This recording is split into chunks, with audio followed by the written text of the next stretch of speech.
जब हमारे घर में बेटा बहू आ जाए, समझदार हो जाए, बेटा समझदार हो जाए और बहू आ जाए, तो हमें भी फिर घर गृहस्थी छोड़ देनी चाहिए।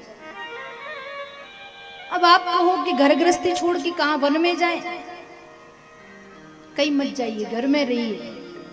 बस मोह माया से थोड़ा मोह दूर हो जाए, माया दूर हो जाए, ऐसा प्रयास करिए।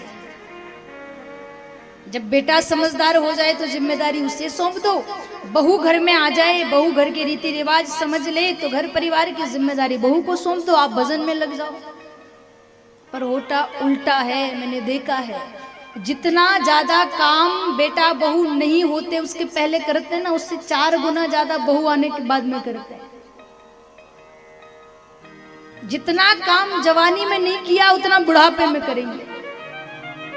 जितना धन की लालसा जवानी में नहीं हुई उतनी बुढ़ापे में होगी। जितना डर मरने से जवानी में नहीं लगा उतना बुढ़ापे में लगेगा। आप किसी जवान व्यक्ति को मोटरसाइकिल दे दीजिए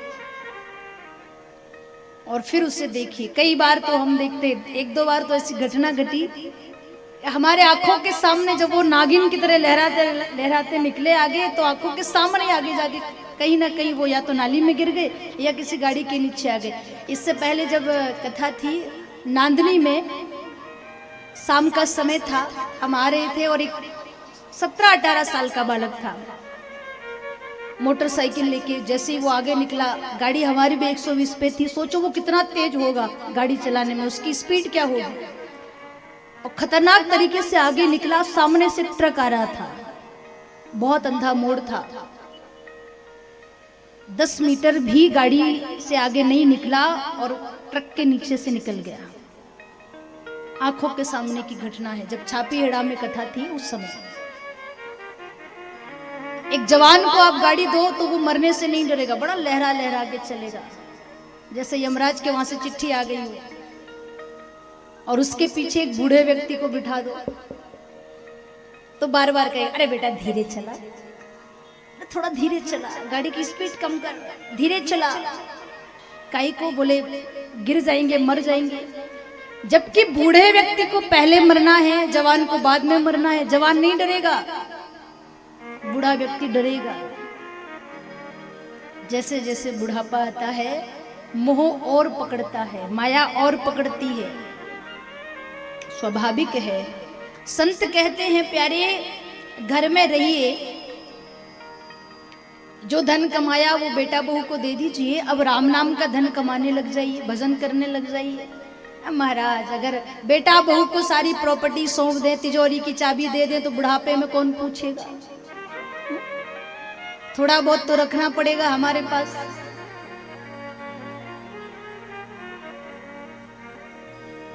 एक बार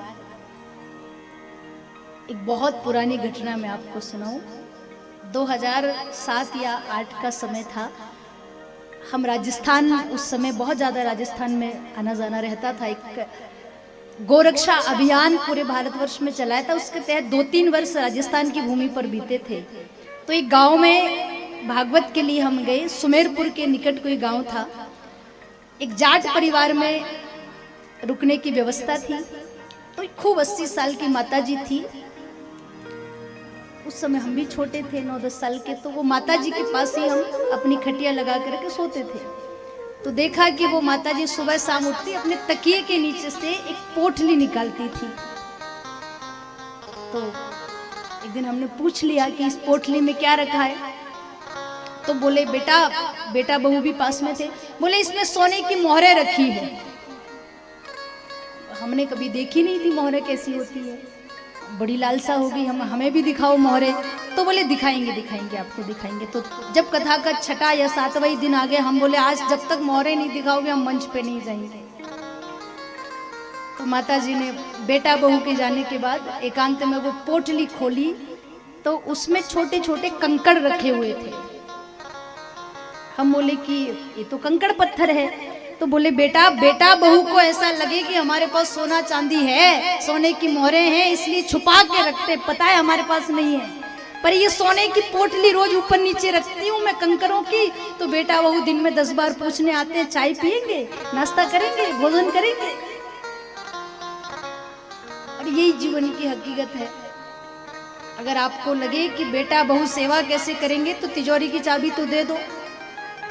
आजकल तो तिजोरी में पासवर्ड लगने लग गया, वो भी बता दो। हो सकता है बिन बताए मर गए तो लगा कर लगा रह जाएगा।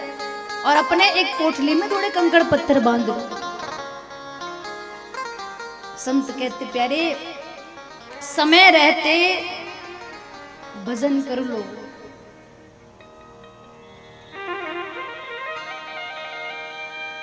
एक संत ने कहा है, मान मेरा कहना नहीं तो पछताएगा, मिट्टी का खिलौना मिट्टी में मिल जाएगा।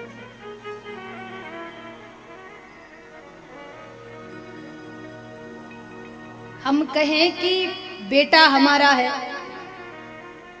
जब तक आप कमा रहे हो तब तक बेटा आपका है।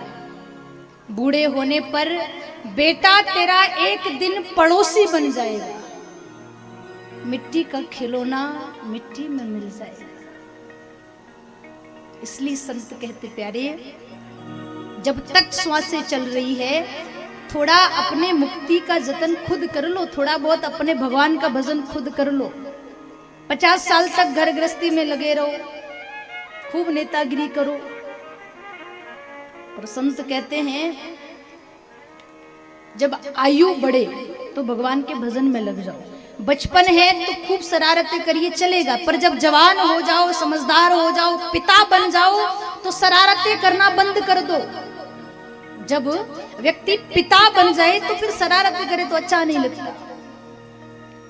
पिताजी बन गए तो शरारतें बंद कर दो, दादाजी बन गए तो दादागिरी बंद कर दो। फिर तो विचार करो, अब भगवान का भजन करो। अब सीधा भगवान से हम कोई रिश्ता जोड़ लें।